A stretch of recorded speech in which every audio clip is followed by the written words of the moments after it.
Good afternoon, everyone. I'm Dr. Partha, Associate Professor, Electrical Engineering Department, Haldia Institute of Technology. Today we will discuss basic portions of microprocessor in different ways. In the previous classes, I discussed regarding some specific uh, programming, some specific applications of microprocessor,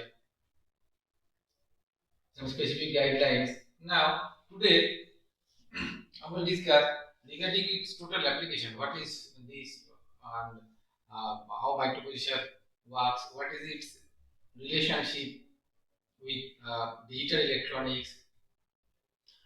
What is its relationship with CPU, input device, output device, memory? So all these portions I will discuss in today's lecture.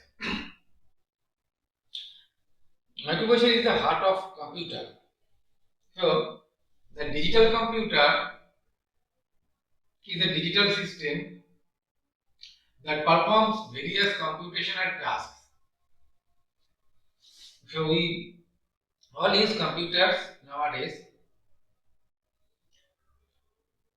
The digital computer is a digital system that performs various computational tasks. So computer means it computes. So there are different arithmetic operations, different logical operations. The word digital implies that the information in the computer is represented by variables that take a limited number of discrete values. Digital system, we all know that there are two values. One is 0, another is 1. So two discrete values. We are working with digital systems. Now there are some basic theory behind it, that why we use digital systems over analog system. Digital system is more prone to it is more immune to noise. That is, if a noise comes, then the digital system it is more immune to noise than analog system. And there are some different other advantages that the digital communication is more error free. So digital system is totally very good system over analog system. Digital computers use the binary number system, which has two digits 0 and 1. So binary number system, we all know that it works with 0 and 1. Now, microprocessor, what happened? There are different number systems are there. One is decimal number system. So as I am discussing regarding the some basics, so I will discuss it. So what is decimal number system? Decimal means where fundamental digits are 10, 0 to 9. Then octal system is what? Octal system means where fundamental digits are 8, 0 to 7. Hexadecimal systems are what? Hexadecimal systems means where fundamental digits are 16, 1, 6. 0 to 9, just like decimal. Then 10 means A, 11 B. So up to this 15 means F. And binary system where there are only two digits, 0 and 1. Now, microprocessor, actually when we do programming, we use hexadecimal number system. Remember, 4 binary digits is equal to 1 hexadecimal number system.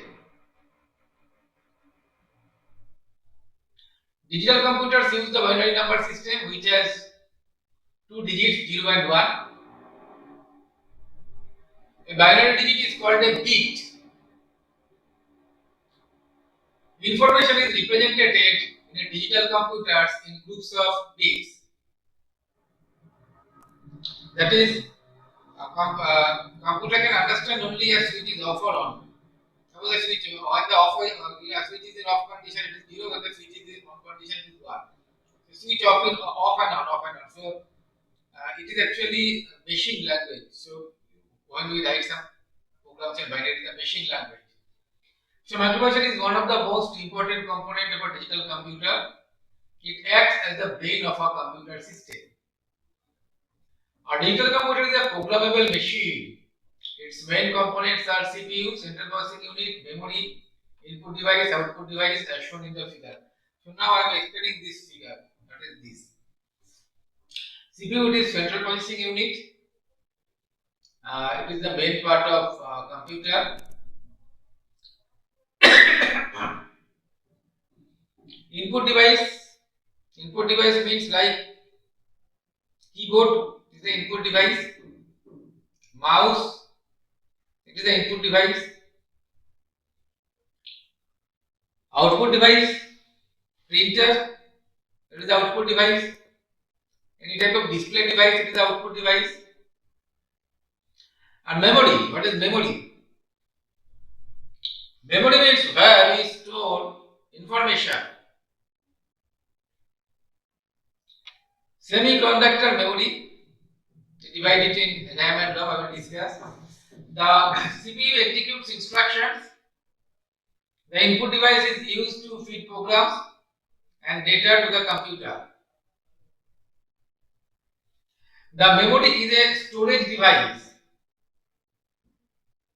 It stores programs, data and result. The output device displays or prints programs, data and or results according to the instruction given to the computer. That is, I am doing a program, and the result of that program it will be stored in the memory. It stores programs, data and result. The output device displays or prints programs, data and or results according to the instruction given to the computer. The central processing unit built on a single IC is called microprocessor. That is, when we use computer we need different accessories, different parts. One part is input device, one part is output device, one part is memory. Memory is a bidirectional, that is, the CPU can store data and also the CPU can read data from memory. So that is why it is a bidirectional. A digital computer is a digital computer in which one microprocessor has been provided to act as a CPU is called microcomputer. The CPU of a large, powerful digital computer contains more than one microprocessor, high and powerful servers, supercomputers, etc. contain more than one microprocessor to act as CPU. Now, different parts. What are the arithmetic logic units? Really? What type of arithmetic operations are there? Different types of arithmetic operations are there, like addition, subtraction, and whatever logical operations are there, XOR logic, OR logic, NAND logic. So, this is the area of the microprocessor where various computing functions are performed on data. The ALU unit performs such arithmetic operations such as addition, subtraction, and some logical operations and or exclusive OR. Then register array. So this register array portion is most vital portion because depending on this register array, The architecture of the computer depends. The architecture of the computer fully depends on that register and recursion. This array area of the microprocessor consists of various registers identified by letters. That is, it is in case of a very basic microprocessor 8085, such as B, C, D, E, H, and L. These registers are primarily used to store data temporarily during the execution of a program and accessible to the user through instructions. So that is different types of microprocessors. Whether it is a 8085 microprocessor, 8086 microprocessor, different types of microprocessors, they have different types of registers. For a very basic type of microprocessor, 8-bit microprocessor, suppose 8085, these registers are named as like this: B, C, D, E, H, L, and the user can access these registers through different instructions. When you do programs in microprocessor kit, or we can download. Not download. We can install different types of software which is based on microprocessor. So there are different registers are there where we can do programs. Different types of programs are there. Very simple programs we can start with addition, subtraction.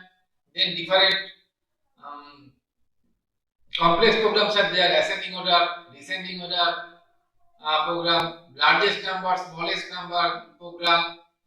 A set of data can be transferred from one memory location to another memory location. That type of program.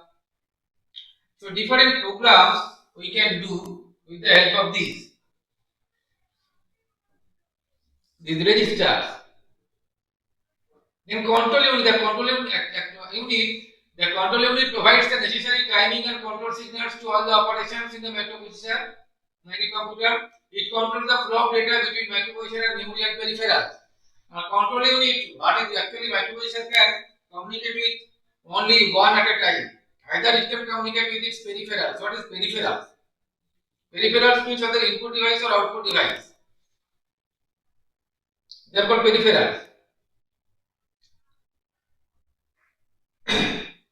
In some books, you will find that memory is also considered as a peripherals.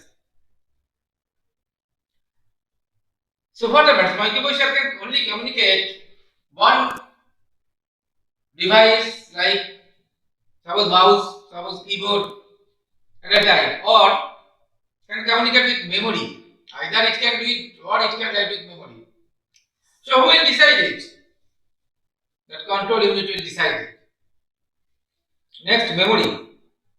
Memory stores such binary information such as instructions and data, and provides that information to the microprocessor whenever necessary. Memory stores such binary information as instructions and data and provides that information to the microprocessor whenever necessary.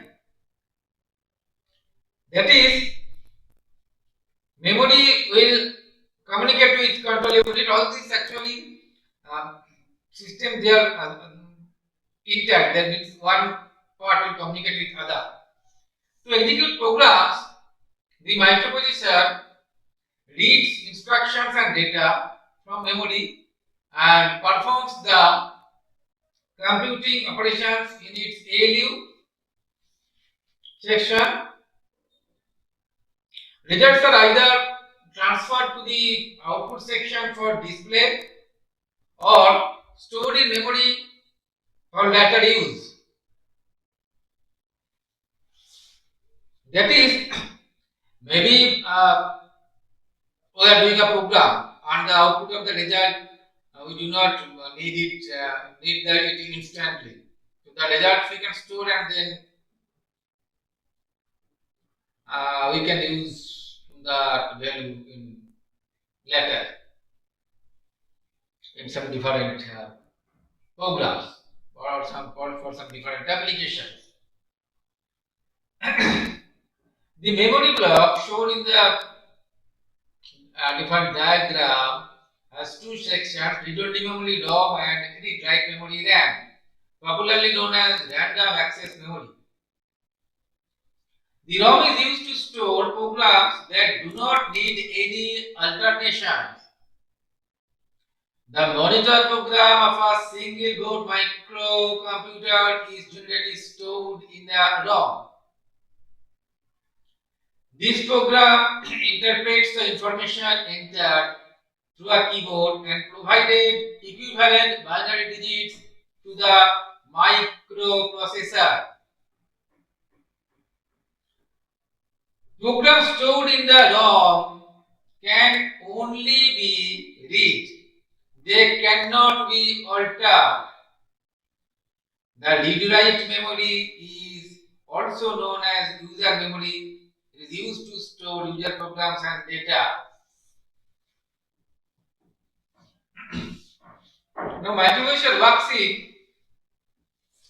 different architecture. Von Neumann basic architecture. This is the memory part. This is the control unit. This is ALU. Input output. Modern computers are based on a stored program concept introduced by John von Neumann. In the stored program concept, programs and data are stored in a separate storage unit called memories and are treated the same. So this figure is called, this block diagram, whether to say, is called von Neumann basic architecture.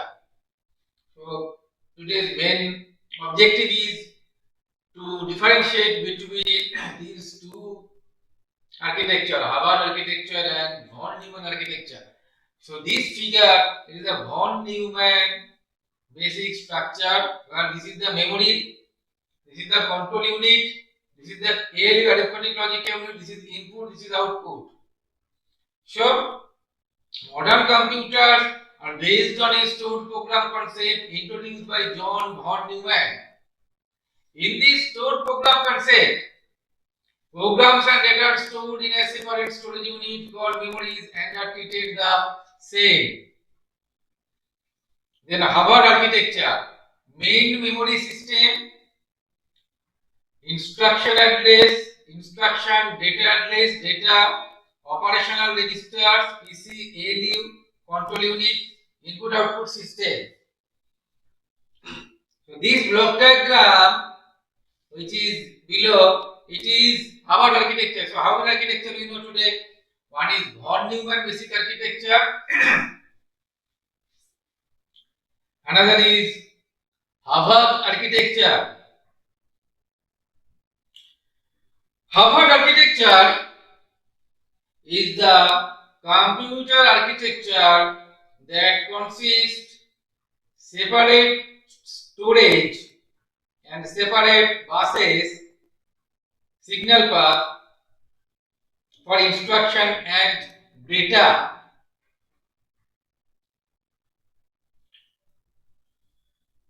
It was basically developed to overcome the bottleneck of von Neumann architecture. The main advantage of having separate buses for instructions and data is the CPU can access instruction and read-write data at the same time. So what is our architecture we know today? Our architecture is the computer architecture that consists separate storage and separate buses, signal path for instruction and data. It was basically developed to overcome the bottleneck of von Neumann architecture. The main advantage of having separate buses for instruction and data is that CPU can access instruction and read write data at the same time.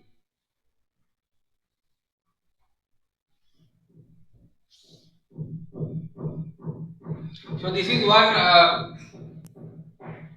IC 8085 IC.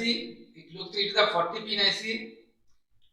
Just for a example of a microprocessor, which is basically IC. So that IC different pins are there, and different pins have different functions are there.